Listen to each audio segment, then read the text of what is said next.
जय हिंद दोस्तों।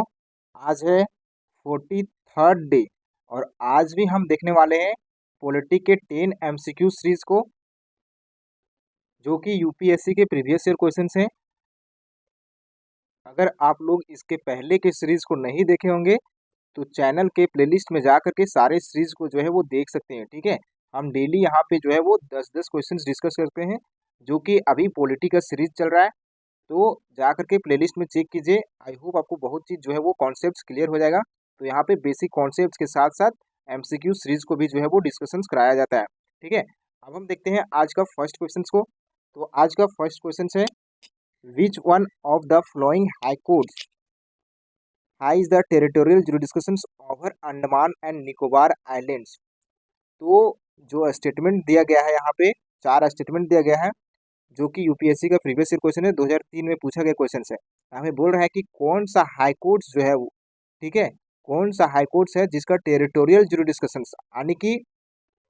यानी कि जो अंडमान एंड निकोबार आइलैंड्स के लोग हैं, ठीक है, अगर उसको हियरिंग करना हो, किसी कोर्ट में जाना हो, हाई कोर्ट में जाना हो, तो वो कहाँ जाएंगे।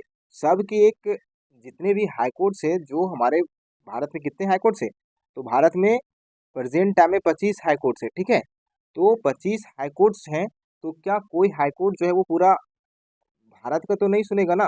किसी एक लिमिटेशन से, उस एक हाई कोर्ट्स का जो है वो एक लिमिटेशन है, ठीक है, कि इतना एरिया तक जो है वो सुन सकता है। तो यहाँ पे वही बता रहा है कि अंडमान एंड निकोबार आइलैंड्स के जो लोग हैं ना, वो अगर उसको मतलब उसको जो डिस्कशन अगर चाहिए, ठीक है, उसको हियरिंग के लिए अगर जाना हो तो वो कहाँ जाएंगे। तो वो कहाँ जाएंगे, तो वो लोग जो आते हैं वो कलकत्ता हाई कोर्ट्स के अंडर आते हैं। ठीक है, अगर अंडमान एंड निकोबार आइलैंड्स के लोगों को अगर हियरिंग के लिए जाना हो तो कहाँ जाएंगे, तो कलकत्ता हाई कोर्ट में जो है वो जाना होगा। ठीक है, अब हम देखते हैं तो इसके रिगार्डिंग कुछ इंपॉर्टेंट पॉइंट्स को। तो टेरिटोरियल जुरिडिक्शंस क्या होता है इसको समझो। तो वैसा जियोग्राफिकल लिमिट्स, ठीक है, वैसा geographical limits within which a court has power to hear and decide cases, यानी कि जहाँ पावर दिया जाता है हियरिंग करने के लिए, एक जियोग्राफिकल लिमिट्स यानी लिमिटेड क्षेत्र के अंदर जिस कोर्ट को हियरिंग के लिए, ठीक है, हियरिंग के लिए जितना एरिया दिया जाता है उसी को क्या कहते हैं, टेरिटोरियल जुरिडिक्शंस। ठीक है, जैसे समझ सकते हो कि जम्मू कश्मीर में जो अक्साई अक्साई चीन का जो एरिया है, ठीक है, अक्साई चीन का जो एरिया है, और इधर जो पीओके का एरिया है, ठीक है, तो हम इसको क्या कहते हैं, भारत की टेरिटरी है। ठीक है, तो इसी प्रकार से कहते हैं कि एक लिमिटेड एरिया जो हियरिंग के लिए, जो कोर्ट जो है वो लिमिटेड एरिया का जो यूज करती है, उसी को हम कहते हैं टेरिटोरियल जुरिडिक्शंस। ठीक है, तो इसका राइट आंसर जो हो जाएगा वो क्या हो जाएगा, तो ऑप्शन नंबर बी जो है वो इसका राइट आंसर हो जाएगा। अब हम देखते हैं यहाँ पे, अभी समझ लो कि थोड़ा सा इंपॉर्टेंट पॉइंट है, अगर यहाँ से क्वेश्चंस आ गया तो देखना। ठीक है, अभी भारत के अंदर कितने यूनियन टेरिटरीज है, तो 8 यूनियन टेरिटरीज है। ठीक है, तो इसको भी ध्यान में रखना जरूरी है। इससे रिलेटेड कुछ इंपॉर्टेंट पॉइंट्स अगर पूछ ले, इसलिए हम इसको लेकर आए हैं। ठीक है, तो देख सकते हो कि कौन कौन से जो है भारत के अंदर अभी यूनियन टेरिटरीज है। इसका कैपिटल भी याद रखना बहुत जरूरी है। ठीक है, क्वेश्चंस में अगर पूछ लेगा, हमें हमें लगता है कि पता है, ठीक है, लेकिन फिर वहाँ पे कंफ्यूज कर जाते हैं, तो इस बात को ध्यान रखना। अंडमान एंड निकोबार आइलैंड्स, जो कि इसका कैपिटल कहाँ है, तो पोर्ट ब्लेयर जो है वो इसका कैपिटल है। चंडीगढ़ का कैपिटल जो है वो चंडीगढ़ ही है। Dadra and Nagar Haveli and Daman and Diu, इसका जो कैपिटल है वो दमन है। ठीक है, दिल्ली जो कि यूनियन टेरिटरीज है, और उसका कैपिटल कहाँ है, न्यू दिल्ली। जम्मू एंड कश्मीर, तो इसको समर में जो इसका कैपिटल होता है वो श्रीनगर होता है, और जम्मू जो है वो विंटर में होता है। ठीक है, तो ऐसा रखा गया है। ठीक है, लक्षद्वीप का कैपिटल देख सकते हो कावारती है। पुडुचेरी का पौंडुचेरी है। लद्दाख का लेह है। तो इस चीज़ को ध्यान में रखना। अब हम देखते हैं अंडमान एंड निकोबार आइलैंड्स। तो अंडमान एंड निकोबार आइलैंड्स के रिगार्डिंग हम क्वेश्चंस को डिस्कस कर रहे हैं, तो हम इसका लोकेशंस को देख सकते हैं। तो इसका लोकेशंस कहाँ है, तो कहाँ पे है, बे ऑफ बंगाल में जो है वो इसका लोकेशंस है। तो इस बात को ध्यान रखना, in the south east of mainland in India. ठीक है, अब हम देखते हैं जिसका अपना हाई कोर्ट हो, ठीक है, वैसा यूटी, यूटी कितना है तो 8 यूटी है। अब किस यूटी के पास जो है ना वो अपना हाईकोर्ट है और किस यूटी के पास अपना हाईकोर्ट नहीं है, ठीक है। तो हम इसके बारे में देखते हैं। अब यहाँ पे क्या बोल रहे हैं, विदाउट देयर ऑन हाईकोर्ट, यानी वैसा यूटी जिसका अपना हाईकोर्ट नहीं हो, तो वो कौन सा है, अंडमान एंड निकोबार आइलैंड्स। अभी हमने क्या पढ़ा, अंडमान एंड निकोबार एक जो भारत का क्या है तो यूटी है, वो कहाँ आता है हियरिंग के लिए, कलकत्ता हाईकोर्ट जाता है, ठीक है। लक्षद्वीप, लक्षद्वीप कहाँ आता है तो केरला हाईकोर्ट के अंदर जाता है। पुडुचेरी, पुडुचेरी, पुडुचेरी के लोग कहाँ आते हैं तो मद्रास हाईकोर्ट में जाते हैं। Jammu and Kashmir, Jammu and Kashmir and Ladakh high court के अंदर जाते हैं, ठीक है। उसी प्रकार से लद्दाख जो कि Jammu and Kashmir and Ladakh high court के अंदर जाते हैं, ठीक है। चंडीगढ़ तो पंजाब एंड हरियाणा हाईकोर्ट के अंदर जाते हैं चंडीगढ़ के लोग। Dadra and Nagar Haveli and Daman and Diu जो कि बॉम्बे हाईकोर्ट्स के अंदर जाते हैं। अच्छा, इस बात को ध्यान रखना कि केवल भारत में एक यूटी है जिसके पास अपना हाईकोर्ट है, जिसके पास अपना हाईकोर्ट है, वो कौन सा यूटी है तो वो दिल्ली है, दिल्ली, ठीक है। दिल्ली के पास क्या है तो अपना हाईकोर्ट है, ये यूटी एक ही है जिसके पास अपना हाईकोर्ट है, तो इस बात को ध्यान में रखना। अब हम देखते हैं कुछ इंपॉर्टेंट पॉइंट्स इसके रिगार्डिंग। तो ओल्डेस्ट हाईकोर्ट्स जो है, ओल्डेस्ट सबसे पहले जो हाईकोर्ट्स बनाए गए थे 1862 में, कब 1862 में जो हाईकोर्ट बनाए गए थे वो कौन कौन थे तो Calcutta high court, Bombay high court, Madras high court. अगर इसके रिगार्डिंग कंफ्यूजन करने के लिए क्वेश्चंस पूछ दे, ठीक है, तो इस बात को ध्यान में रखना, ठीक है। अब लार्जेस्ट हाईकोर्ट अगर आ जाए तो लार्जेस्ट हाईकोर्ट कौन सा है तो इलाहाबाद हाईकोर्ट जो है वो लार्जेस्ट हाईकोर्ट है भारत के अंदर, ठीक है। और वैसा यूटी जिसके पास अपना हाईकोर्ट है वो बता ही चुके हैं कि दिल्ली के अंदर अपना हाईकोर्ट है। अब हम देखते हैं आज के सेकेंड क्वेश्चंस को। देखो सेकेंड क्वेश्चंस क्या बताया जा रहा है, तो सेकेंड क्वेश्चन है consider the following statements. Statement दिया गया है तो हम स्टेटमेंट को समझते हैं, लेकिन इससे पहले देख लो कि ये यूपीएससी का क्वेश्चन है जो कि 2005 में पूछा गया क्वेश्चन है, ठीक है। अब हम स्टेटमेंट को देखते हैं। There are 25 high courts in India, तो अभी हम बता चुके कि भारत के पास कितना हाईकोर्ट है तो 25 हाईकोर्ट्स है, तो इस बात को ध्यान रखना। आप देखो second statement, Punjab Haryana and union territory of Chandigarh have a common high court. क्या पंजाब हरियाणा का एक कॉमन हाईकोर्ट है, चंडीगढ़ का भी इंक्लूड किया गया है, तो पंजाब हरियाणा और चंडीगढ़ का क्या कॉमन हाईकोर्ट है, तो इसका भी जो है वो ऑप्शन जो है वो इसका राइट आंसर हो जाएगा। तो ये भी ऑप्शन जो है वो सही है, ठीक है। यानी पंजाब हरियाणा और यूनियन टेरिटरी ऑफ चंडीगढ़ जो है वो इसका एक क्या है कॉमन हाईकोर्ट है, ठीक है। अब यहाँ पे बताया जा रहा है कि new capital territory of Delhi has a courts of its on. जो दिल्ली यूटी है क्या उसके पास अपना ऑन हाई कोर्ट है, तो ये भी ऑप्शन नंबर क्या हो जाएगा, ये सही हो जाएगा, ठीक है। तो इसका राइट आंसर जो हो जाएगा विच of the statement given above is correct, कौन सा ऑप्शन जो है वो करेक्ट हो जाएगा, तो इसका राइट आंसर हो जाएगा 1 2 3, यानी ऑप्शन नंबर सी जो है वो राइट आंसर हो जाएगा। अब हम इसके बारे में और अच्छे से समझते हैं सारे स्टेटमेंट्स के ऊपर, ठीक है, ताकि क्वेश्चन जो है वो ना छूटे, ठीक है। तो यहाँ पे देखो, states having common high courts in India, यानी कॉमन हाई कोर्ट्स किसको कहते हैं, कॉमन हाई कोर्ट, एक common high court means one high court serves more states और यूटी, यानी वैसा हाई कोर्ट जो सर्व्स करता हो, काम करता हो एक से अधिक स्टेट्स के टेरिटोरियल जो डिस्कशंस को लेकर के जो काम करता हो, और यूटी के लिए तो उसी को हम कहते हैं क्या, कॉमन हाई कोर्ट्स, ठीक है। ये हमारे संविधान के अंदर आर्टिकल 231 में दिया गया है, ठीक है। कहाँ पे दिया गया है, आर्टिकल 231 में जो है वो कॉमन हाई कोर्ट्स के बारे में दिया गया है, ठीक है, कि एक स्टेट का हाई कोर्ट जो है वो एक से अधिक स्टेट का के लोगों को भी जो है हियरिंग कर सकता है, ठीक है। तो ये कहाँ दिया गया, आर्टिकल नंबर 231 में। States UT with common high courts, देखो यहाँ पे वैसा स्टेट या यूटी जिसका कॉमन हाई कोर्ट्स है, तो वैसे कौन कौन से स्टेट, वैसे कौन कौन से हाई कोर्ट हैं, तो देख सकते हो कि Punjab and Haryana, Punjab and Haryana high court जो है वो कवर करता है कि कौन कौन सा एरिया को, तो पंजाब को भी, हरियाणा को भी और चंडीगढ़ को भी, यानी इसका कॉमन हाई कोर्ट क्या है तो Punjab and Haryana high court जो है वो इसका कॉमन हाई कोर्ट है, जिसके कारण ऑप्शन नंबर फर्स्ट जो है वो क्या हो जाएगा, तो राइट हो जाएगा। ठीक है, ऑप्शन नंबर जो सेकेंड था वो क्या हो जाएगा, राइट हो जाएगा। आप देख सकते हो यहाँ पे उसी प्रकार से देख सकते हो जिसका कॉमन हाई कोर्ट्स है, तो जम्मू एंड कश्मीर एंड लद्दाख, इसका भी जो है वो एक कॉमन हाई कोर्ट है। ठीक है, जम्मू एंड कश्मीर एंड लद्दाख जो है, जम्मू एंड कश्मीर और लद्दाख का जो कॉमन हाई कोर्ट है वो क्या है, तो Jammu and Kashmir and Ladakh high court जो है वो इसका कॉमन हाई कोर्ट है। ठीक है, अब हम देख सकते हैं कि जो 25 हाई कोर्ट जो हमारे देश में हैं, ठीक है, तो इसको देख सकते हो कि 25 हाई कोर्ट जो है वो कौन कौन से हैं। यहाँ पे देख सकते हो सारे हाई कोर्ट्स के बारे में जो है वो दिया गया है।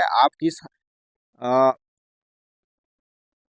आप किस स्टेट के अंदर आते हो और आपको अगर हियरिंग के लिए जाना हो तो आप किस स्टेट में जाओगे, तो इसके बारे में बताओ। ठीक है, देख सकते हो यहाँ पे सारे हाई कोर्ट्स के बारे में जो है वो 25 हाई कोर्ट्स के बारे में दिया गया है। अब हम देखते हैं आज के नेक्स्ट क्वेश्चन, जो कि थर्ड क्वेश्चन है।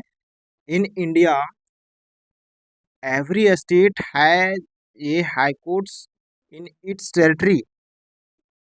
ऑप्शन में बताया जा रहा है कि जितने भी स्टेट है हमारे, एवरी स्टेट, हर एक स्टेट का जो हाई कोर्ट बना है वो क्या अपनी टेरिटरी में बना है। अब हम पहले ही बता चुके हैं कि एक स्टेट का एक हाई कोर्ट जो है वो कई स्टेट को क्या कर रहा है, तो कवर कर रहा है, तो अपनी टेरिटरी में तो हो ही नहीं सकता है। ठीक है, ये स्टेटमेंट जो है वो गलत हो जाएगा। अब हम देखते हैं यहाँ पे, the constitution of India provides a high court in each state. क्या भारत का संविधान ये बात करता है क्या कि अ, सभी स्टेट के अंदर जो है वो अपना हाई कोर्ट होना चाहिए, ये भारत के संविधान में बताया गया है क्या, तो हाँ, भारत के संविधान में ये बताया गया है कि सभी स्टेट के अंदर जो है वो अपना हाई कोर्ट होने का प्रावधान जो है वो बताया गया है। ठीक है, ये यूपीएससी का क्वेश्चन है 2006 में, जो कि क्वेश्चन पूछा गया है। ठीक है, तो इसका राइट आंसर जो हो जाएगा वो ऑप्शन नंबर डी हो जाएगा। क्या हो जाएगा, ये जो है वो फॉल्स है, ये क्या है, स्टेटमेंट जो है वो फॉल्स है, और आर जो है वो ट्रू है। ठीक है, तो इसका डी स्टेटमेंट जो है वो करेक्ट हो जाएगा।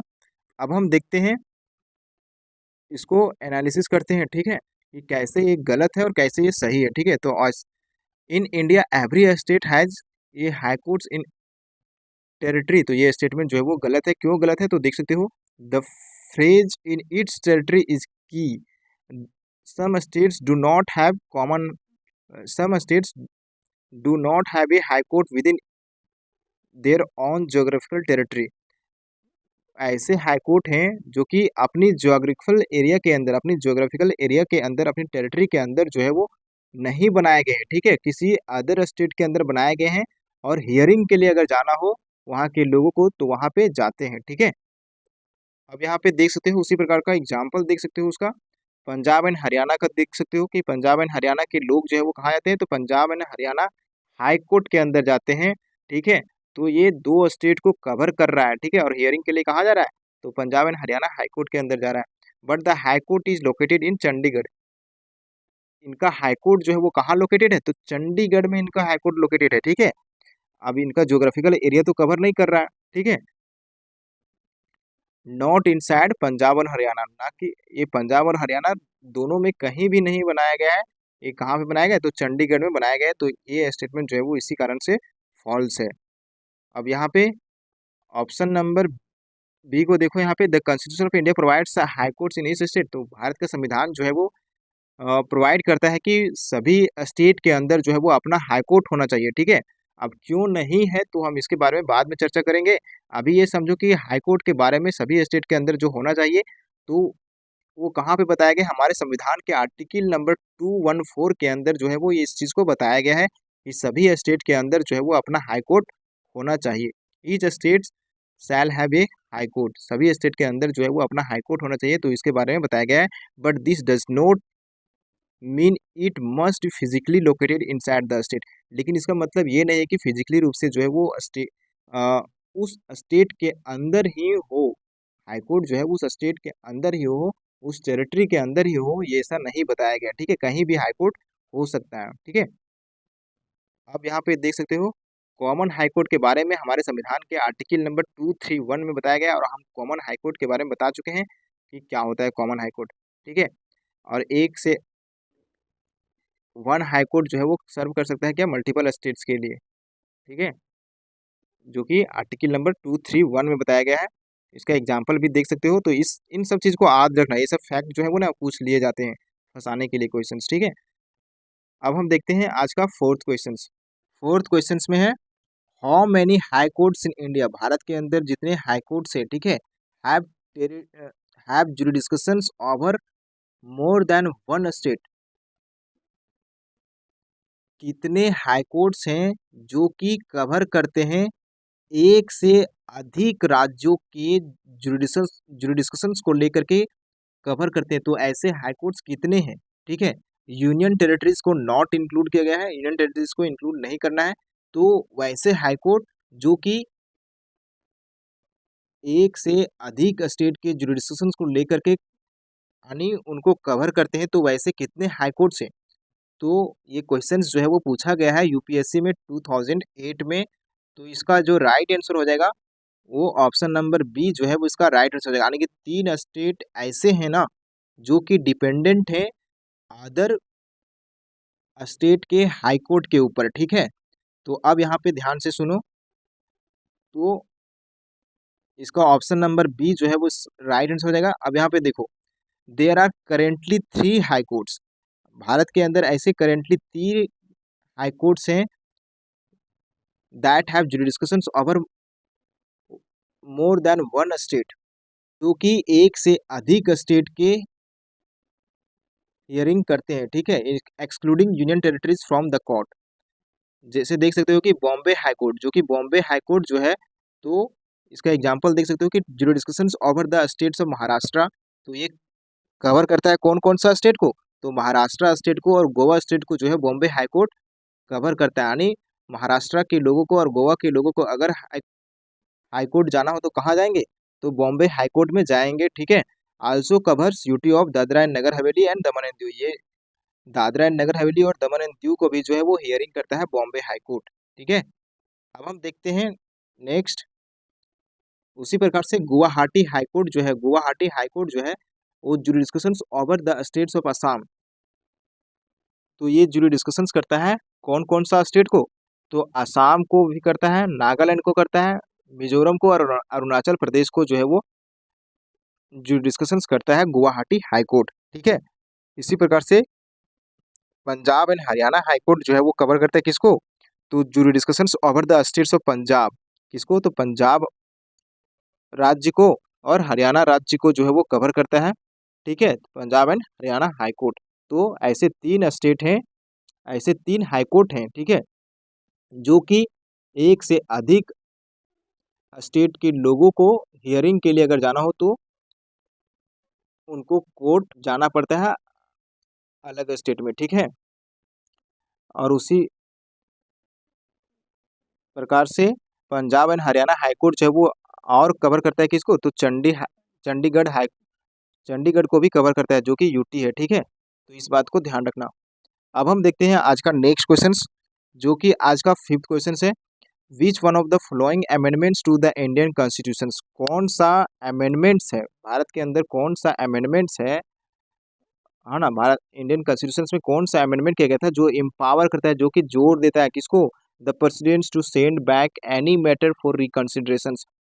प्रेसिडेंट के पास कोई बिल आता है, ठीक है, कोई बिल आता है तो उस बिल को रिकंसिडरेशन के लिए भेज सकते हैं प्रेसिडेंट। तो by council of ministers, council of ministers कोई बिल अगर कोई भी चीज़ को भेज रहा है, ठीक है, कोई भी चीज़ को जैसे बताया जाता है कि प्रेसिडेंट जो है वो एड एंड एडवाइस के ऊपर काम करते हैं। ठीक है, यानी काउंसिल ऑफ मिनिस्टर के एड एंड एडवाइस पे काम करते हैं। तो काउंसिल ऑफ मिनिस्टर अगर प्रेसिडेंट को एडवाइस दे रहे हैं, ठीक है, कुछ भी एडवाइस दे रहे हैं, तो ये जरूरी नहीं है कि प्रेसिडेंट माने ही। ठीक है, प्रेसिडेंट को ये पावर किस अमेंडमेंट के तहत मिला कि प्रेसिडेंट जो है ना वो उस चीज को फिर से रिकंसिडरेशन के लिए, फिर से देख रेख के लिए जो है वो भेज सकते हैं। तो इसके बारे में जो है वो किस अमेंडमेंट में बताया गया है। ठीक है, तो किस अमेंडमेंट में बताया गया था? ये यूपीएससी का क्वेश्चन है, ध्यान रखो, यूपीएससी में 2002 में क्वेश्चन पूछा है, तो इम्पोर्टेंट है। तो इसका जो राइट आंसर हो जाएगा वो क्या हो जाएगा?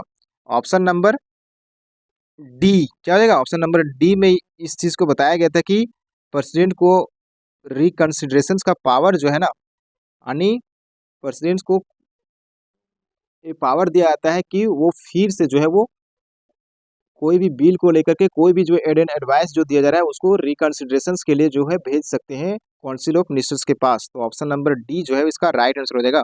ठीक है, अब क्यों होगा तो हम इसके बारे में आगे समझते हैं। तो देखो यहाँ पे देखो, suppose the council of ministers advises the president to impose president rule.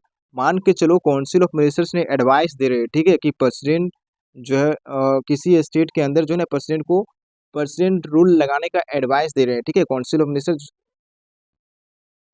तो ये प्रेसिडेंट रूल जो लगाया जाता है वो कहाँ पे लगाया जाता है, आर्टिकल 356 के अंदर लगाया जाता है। अब देखो व्हाट हैपेंस, क्या होता है, तो the advice goes to the president. Advice जो है वो प्रेसिडेंट को दिया जाता है, लेकिन प्रेसिडेंट को लगता है ना, प्रेसिडेंट को ऐसा लगता है कि ये चीज जो है वो गलत हो रहा है, ठीक है, ये चीज गलत हो रहा है, प्रेसिडेंट के हिसाब से गलत लगता है, तो वो क्या करती है, तो उसको may be this decision is not fully justified, तो उसको रिकंसिडरेशन के लिए भेज देती है, ठीक है, रिकंसिडरेशन के लिए भेज देती है। तो इसका पावर जो दिया गया था 44th अमेंडमेंट के अंडर दिया गया था, ठीक है। The president can send this advice back for reconsideration, यानी रिकंसिडरेशन के लिए भेज सकती है प्रेसिडेंट। तो इसका जो है पावर दिया गया था 44th अमेंडमेंट के अंदर। आफ्टर रिकंसिडरेशन, लेकिन आफ्टर रिकंसिडरेशन फिर रिकंसिडरेशन करने के बाद जो काउंसिल ऑफ मिनिस्टर्स जो है वो रिकंसिडरेशन अगर कर लेंगे, तो if council of ministers again sends, फिर से अगर वो सेंड करते हैं उसी चीज को, ठीक है, सेम एडवाइस को फिर से अगर प्रेसिडेंट को देते हैं, तो प्रेसिडेंट को ये जरूरी है कि उसे एक्सेप्ट करना पड़ेगा, उस चीज को जो है वो प्रेसिडेंट को एक्सेप्ट करना पड़ेगा, ठीक है, रिफ्यू अन्य उसे इनकार नहीं कर सकती है। तो इसका बारे में हम कोर कॉन्सेप्ट को थोड़ा सा समझ लेते हैं। The power of the president to send back advice for reconsideration comes under article 24 of Indian constitution. जो रिकंसिडरेशन का पावर जो दिया गया है प्रेसिडेंट के पास, तो वो हमारे संविधान के आर्टिकल नंबर 24 के अंदर दिया गया। कहाँ पे, आर्टिकल नंबर 24 के अंदर। Originally the president was expected to act on advice of the council of minister.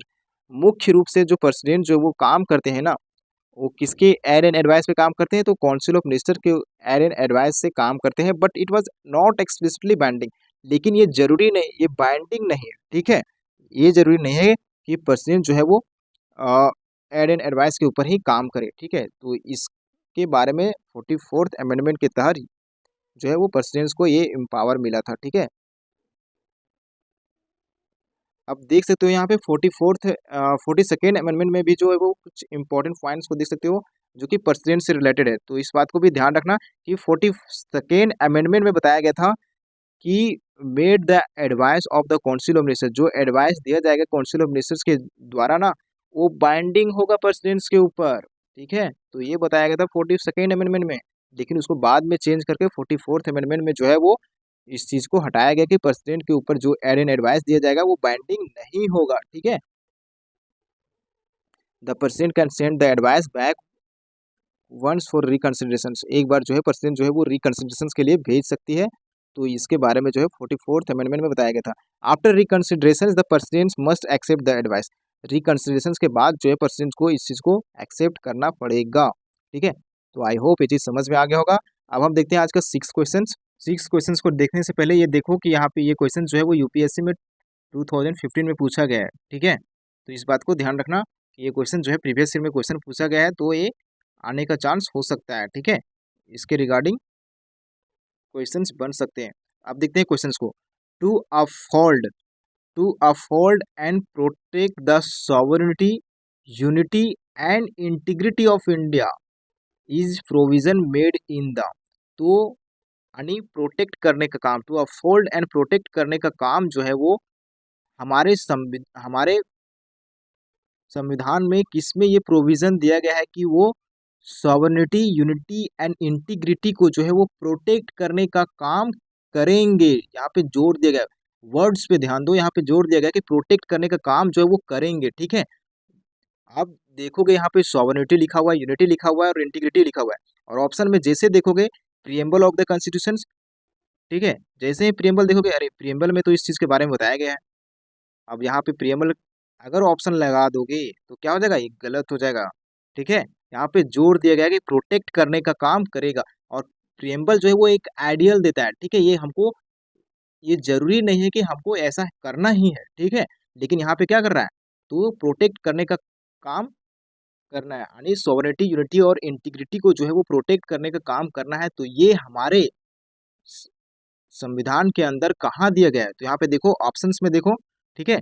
तो preamble of the constitution, directive principles of state policy, fundamental rights या फंडामेंटल ड्यूटीज। तो इसका राइट आंसर जो हो जाएगा वो हो जाएगा, क्या हो जाएगा, फर्स्ट ऑप्शन तो बिल्कुल गलत है, ठीक है। तो जल्दबाजी में आकर के कभी भी टिक ना लगाए, ठीक है। पहले ध्यान से स्टेटमेंट को पढ़ो, उसके बाद जाकर के टिक लगाओ, ठीक है। तो इसका राइट आंसर जो हो जाएगा वो फंडामेंटल ड्यूटी जो है वो इसका राइट आंसर हो जाएगा, ठीक है। ऑप्शन नंबर डी जो है इसका राइट आंसर हो जाएगा। तो यहाँ पे देख सकते हैं कि ऑप्शन नंबर डी इसका राइट आंसर हो जाएगा। ये जो afford and protect the sovereignty, unity and integrity of India जो है वो एक्सप्लिसिटली रूप से मेंशन किया गया है। कहाँ पे मेंशन किया है, तो आर्टिकल 51A के अंदर जो है ना वो इस चीज को मेंशन किया गया है, ठीक है। कहाँ पे, तो फंडामेंटल ड्यूटीज के अंदर इस चीज के बारे में मेंशन किया गया है, यानी सॉवरेनिटी, यूनिटी एंड इंटीग्रिटी को प्रोटेक्ट करने के बारे में जो है वो आर्टिकल 51A में बताया गया। कहाँ पे बताया गया, तो देखो it is one of the fundamental duties, ये हमारा क्या है, एक फंडामेंटल ड्यूटीज, ये हमारा कर्तव्य है जो कि सिटीजन्स को प्रोवाइड किया जाता है आर्टिकल नंबर 51A(c) के अंदर, ठीक है। This makes it is a duty, responsibility, इस चीज का ड्यूटी दिया जाता है ह्यूमन को, यानी भारत के सिटीजन्स को इस चीज का रिस्पॉन्सिबिलिटी दिया जाता है कि आप सॉवरेनिटी, यूनिटी एंड इंटीग्रिटी को प्रोटेक्ट कर के रखेंगे, ठीक है। नॉट जस्ट गाइडिंग प्रिंसिपल, एक गाइडिंग प्रिंसिपल नहीं है बल्कि ये राइट्स है, राइट्स, ठीक है। तो यहाँ पे देखो हम ऑप्शंस के ऊपर समझते हैं तो ये क्यों रॉन्ग है, तो समझो। Preamble of the constitution partially related, तो प्रियम्बल ऑफ इंडिया में ये दिया गया है, ठीक है। Unity and integrity of the nation जो है वो दिया गया है, और इसको देख करके कोई कोई लोग जो है वो इसको ऑप्शन नंबर ए जो है वो टिक लगा सकते हैं, ठीक है। वाई ऑप्शन इज रॉन्ग, तो ये ऑप्शन जो है वो क्यों रॉन्ग है, तो प्रियम्बल जो है ना वो क्या बताता है, तो ये गोल्स को बताता है, आइडियल्स को बताता है, ठीक है। ऐसा नहीं है कि मतलब जोर देता है कि प्रोटेक्ट करने का काम जो है वो करना ही चाहिए, ठीक है। इट डज नॉट इम्पोज, कोई थोप नहीं रहा है, ड्यूटीज को कोई थोप नहीं रह रहा है, सिटीजन्स के ऊपर कोई ड्यूटीज को थोप नहीं रहा है, ठीक है। Preamble, the wording to uphold and protect is not present here, यहाँ पे अफोल्ड एंड प्रोटेक्ट जो है वो प्रियम्बल में प्रेजेंट नहीं है, बल्कि कहाँ पे प्रेजेंट है, तो फंडामेंटल ड्यूटीज के अंदर जो है वो इस यह प्रेजेंट है, ठीक है। यहाँ पे directive principles of state policy, तो directive principles of state policy तो ये क्या करता है, तो गवर्नमेंट्स को गाइड करने का काम करता है, ठीक है। गवर्नमेंट को, जैसे हम यूपीएससी की तैयारी कर रहे हैं, मान के चलो हम लोग यूपीएससी की तैयारी कर रहे हैं, ठीक है। तो हम लोग को कौन गाइड करता है, कोई भी टीचर, कि ऐसे करना चाहिए, प्रकार से सरकार को कैसे चलना चाहिए, तो इसको गाइड करने का काम कौन करता है, तो डीपीएसपी करता है। इस बात का ध्यान रखना, ये कोई रिलेटेड नहीं है सिटीजन्स के ड्यूटीज से रिलेटेड, ठीक है। तो ये काम करता है किस लिए, तो वेलफेयर स्टेट का बात करता है, सोशल जस्टिस का बात करता है। No mention sovereignty protection as a citizens duty, ठीक है।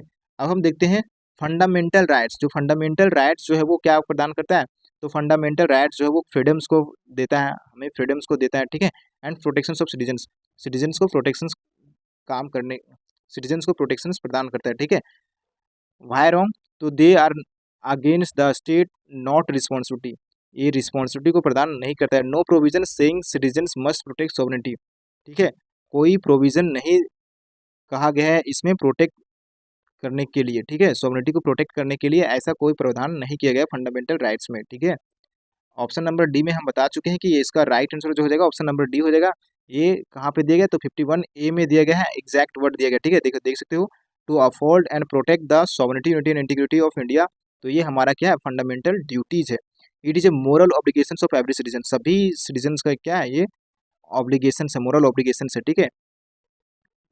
अब हम देख सकते हो कि प्रियम्बल का मतलब क्या होता है, तो प्रियम्बल जो है इसका डिफिनेशन हम समझते हैं कि प्रियम्बल जो है वो, प्रियम्बल में क्या कहा गया है, तो प्रियम्बल जो है वो क्या है, इंट्रोडक्टरी स्टेटमेंट है, हमारे संविधान का क्या है, तो इंट्रोडक्टरी स्टेटमेंट बोला जाता है।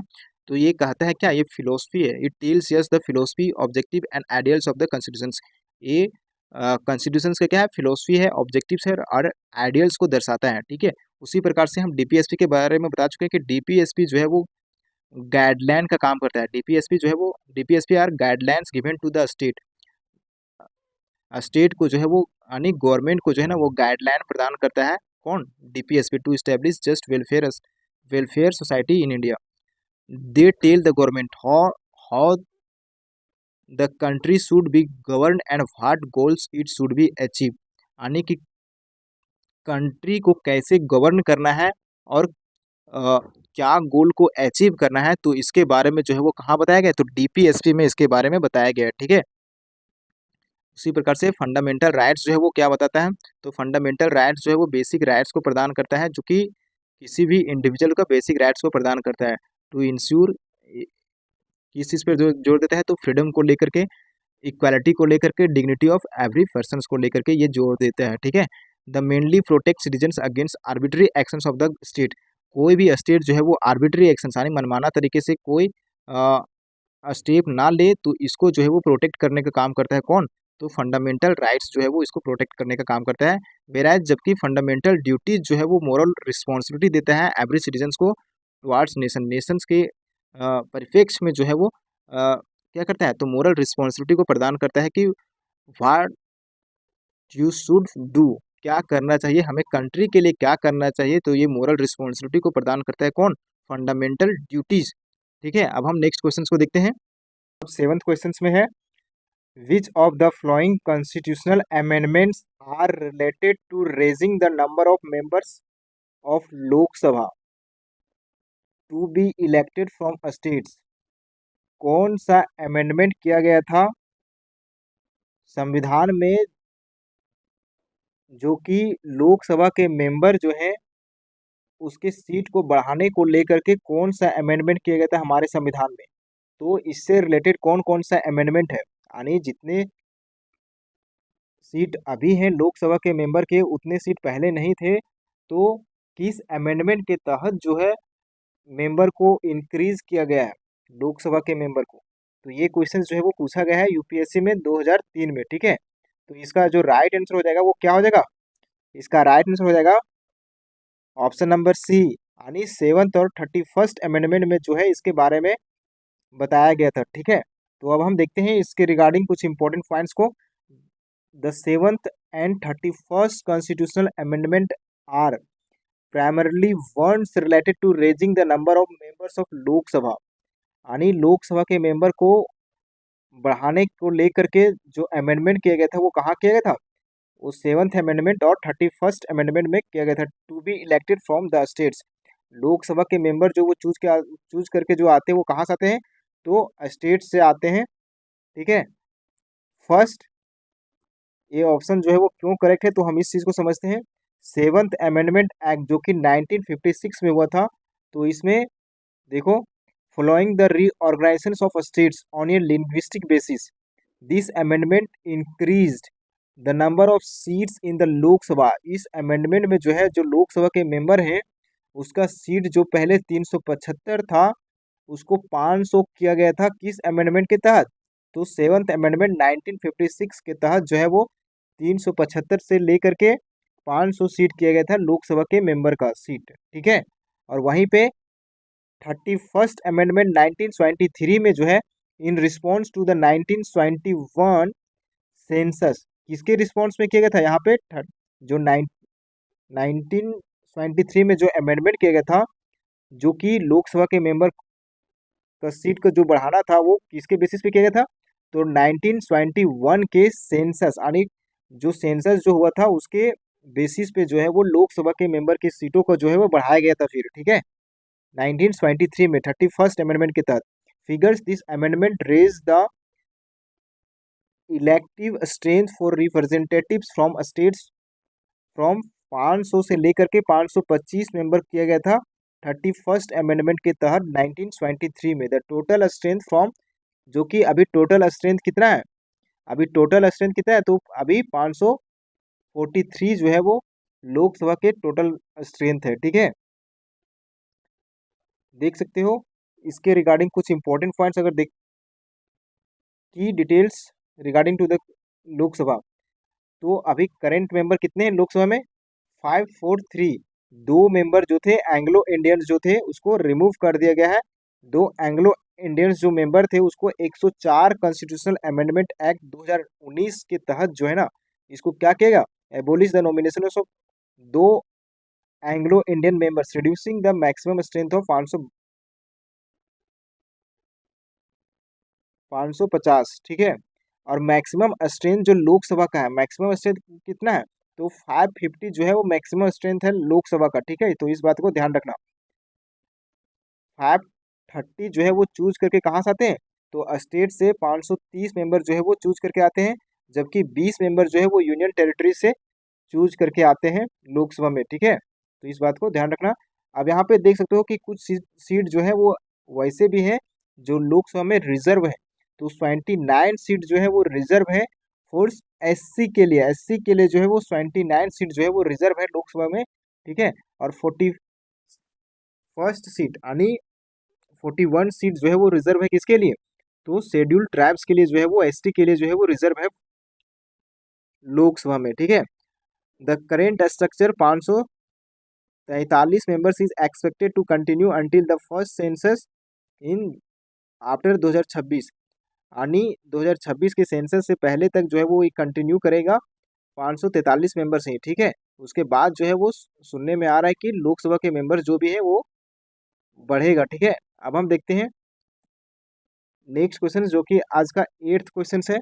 Which one of the flowing states of India has pass A legislation in 1996 making the maintenance of one parents mandatory. अब यहाँ वन पेरेंट्स मैंडेटरी क्या होता है तो हम इसको भी समझाएंगे, ठीक है। वन पेरेंट्स मैंडेटरी का मतलब क्या होता है, लेकिन ये किस स्टेट में पास किया गया था 1996 में, वन पेरेंट्स मैंडेटरी एक्ट जो है वो किस स्टेट में पास किया गया था, तो ये यूपीएससी का क्वेश्चन है 1997 में। और वन पेरेंट्स मैंडेटरी क्या होता है तो हम आगे समझते हैं, लेकिन ये स्टेट जिस स्टेट में पास किया गया था उसका राइट आंसर क्या हो जाएगा, तो हिमाचल प्रदेश जो है वो इसका राइट आंसर हो जाएगा। अब हम समझते हैं तो ये क्यों रॉन्ग, क्यों सही है, तो हम इस चीज़ को समझते हैं, ठीक है। इन 1996 the state of Himachal Pradesh pass a law called Himachal Pradesh maintenance of parents and dependents act, ठीक है, 1996। अब इस एक्ट में क्या बताया गया है तो हम इस चीज़ को समझते हैं। What does this law mean, the Himachal Pradesh maintenance and dependence act 1996, इसमें बताया गया है कि चिल्ड्रेंस जो कि बच्चे होते हैं, पेरेंट्स के जो बच्चे होते हैं, सन या डॉटर जो है, वो लीगली रूप से उनको रिस्पॉन्सिबिलिटी ठहराया गया है, यानी इस एक्ट के अंदर रिस्पॉन्सिबिलिटी ठहराया गया है कि उन्हें पेरेंट्स का जो है ना वो टेक ध्यान रखना ये जरूरी है, ठीक है। तो इसके लिए एक्ट लाया गया था of their parents, specially when parents old, जब उसके पेरेंट्स जो है वो बूढ़े हो जाते हैं, पुअर हो जाते हैं और अनेबल रहते हैं अपने सपोर्ट को लेकर के, ठीक है, अपने तब उनके बच्चे जो हैं, ओल्ड माँ बाप के जो बच्चे हैं वो उनका देख रेख करे। तो इसके रिगार्डिंग जो है वो कई सारे स्टेट जो है वो एक्ट लाए थे, उसी प्रकार से हिमाचल प्रदेश जो है वो एक्ट लाया था 1996 में, ठीक है, कि पेरेंट्स के बच्चे जो है वो माता पिता का ध्यान रखेंगे, ठीक है। लेकिन अभी भी दुर्भाग्य है हमारे देश में कि कई सारे बच्चे जो हैं वो अपने माता पिता को जो है वो ओल्ड एज होम में छोड़कर चले जाते हैं, ठीक है। तो ये हमारे देश की दुर्भाग्य है।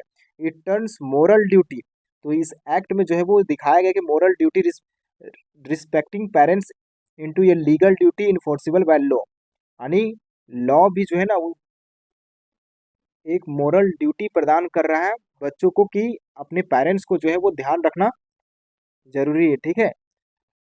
अब हम देखते हैं इसके रिगार्डिंग और कुछ इंपॉर्टेंट पॉइंट्स हैं।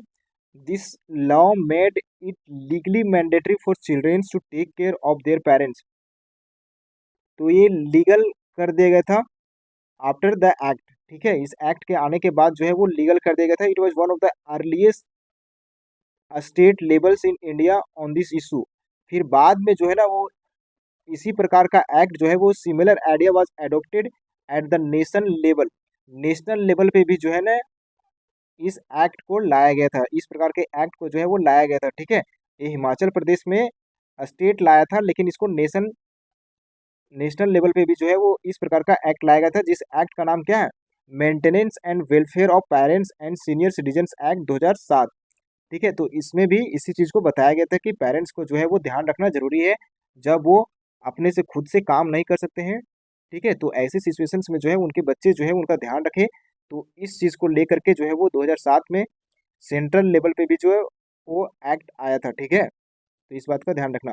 अब हम देखते हैं आज का 9th क्वेश्चन को। तो 9th क्वेश्चन है, the salaries and allowances of the जजेज of the high court are charge to the, यानी जो हाई कोर्ट के जज है उसका सैलरीज और अलाउंसेस जो है वो चार्ज जो किया जाता है वो कहाँ से किया जाता है। ठीक है, यानी हाई कोर्ट के जज, ध्यान रखना क्वेश्चंस को पहले ध्यान से सुनना। ठीक है, हाई कोर्ट के जज का बात कर रहा है। ठीक है, सुप्रीम कोर्ट का नहीं कर रहा है। सुप्रीम कोर्ट का करता तो दूसरा होता है आंसर। ठीक है, वही हाई कोर्ट का कर रहा है तो इसका आंसर जो है वो दूसरा हो जाएगा। ठीक है, तो यहाँ पे ये यूपीएससी का क्वेश्चन से 2002 में पूछा गया।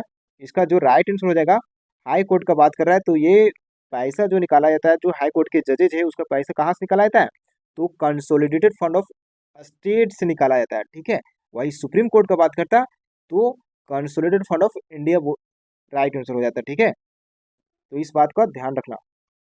तो जजेज of high court are part of the state level judiciary, जो हाई कोर्ट के जज हैं जो वो कहाँ के हैं, तो स्टेट लेवल के होते हैं, जिसके कारण जो है वो ये स्टेट से इसका फंड जो है वो निकाला जाता है उनके सैलरीज। ठीक है, so their salaries and allowances are paid from the state finances. Okay, according to the article 202 और 203 एंड 229 में ये हमारे संविधान में बताया गया है, the expenses of high court including जजेज salaries are charge on the consolidated fund of state, यानी उनका जो चार्ज किया जाएगा वो कहाँ से किया जाएगा, तो स्टेट के कंसोलिडेटेड फंड ऑफ स्टेट से किया जाएगा। ठीक है, तो अब हम देखते हैं आज का लास्ट क्वेश्चन जो कि आज का 10th क्वेश्चन है, which one of the following authorities recommends the principle governing the grants in aid of revenues to the states out of consolidated fund of India. यहाँ पे बोल रहा है कि भारत की संचित निधि यानी कंसोलिडेटेड फंड ऑफ इंडिया से राज्यों को दिए जाने वाले जो अनुदान राशि है के सिद्धांतों की सिफारिश जो है वो कौन करता है। ठीक है, जो अनुदान राशि जो दिया जाता है, राज्यों को जो अनुदान राशि दिया जाता है वो किसके द्वारा यानी किस सिद्धांत के अनुसार दिया जाता है, किसके द्वारा दिया जाता है, तो ये क्वेश्चन जो है वो यूपीएससी का क्वेश्चन से 2002 में पूछा गया है। ठीक है, तो जो स्टेट को जो ग्रांट्स दिया जाता है वो किसके द्वारा दिया जाता है, तो फाइनेंस कमीशन के द्वारा जो है वो स्टेट को ग्रांट्स दिया जाता है। ठीक है, तो इस बात का ध्यान रखना। ये हमारे कहाँ पे देगा, according to article 280 the constitution of India the finance commission is responsible for, finance commission का ये रिस्पॉन्सिबिलिटी है कि recommending distribution of taxes between the centre and state, यानी टैक्सेस का डिस्ट्रीब्यूशन जो है वो फाइनेंस कमीशन जो है वो सेंटर और स्टेट्स के बीच करे। तो ये बताया गया कहाँ पे, आर्टिकल नंबर 280 में। और बताया गया है कि recommending principles of for grants in aids to states for the constitution fund of India, और ग्रांट्स इन एड जो प्रोवाइड किया जाएगा स्टेट को, जो ग्रांट्स इन एड प्रोवाइड किया जाए वो कहाँ से किया जाता है, तो कंसोलिडेटेड फंड ऑफ इंडिया से ग्रांट्स इन एड जो है वो प्रोवाइड किया जाता है। ठीक है, so directly answer the question for recommend principles for grants in aid, तो किसके द्वारा दिया जाता है, ग्रांट्स इन एड, तो फाइनेंस कमीशन के द्वारा दिया जाता है। ठीक है, तो इस बात का ध्यान रखना। तो थैंक यू, आज का क्वेश्चन इतना ही था। Take care, bye bye.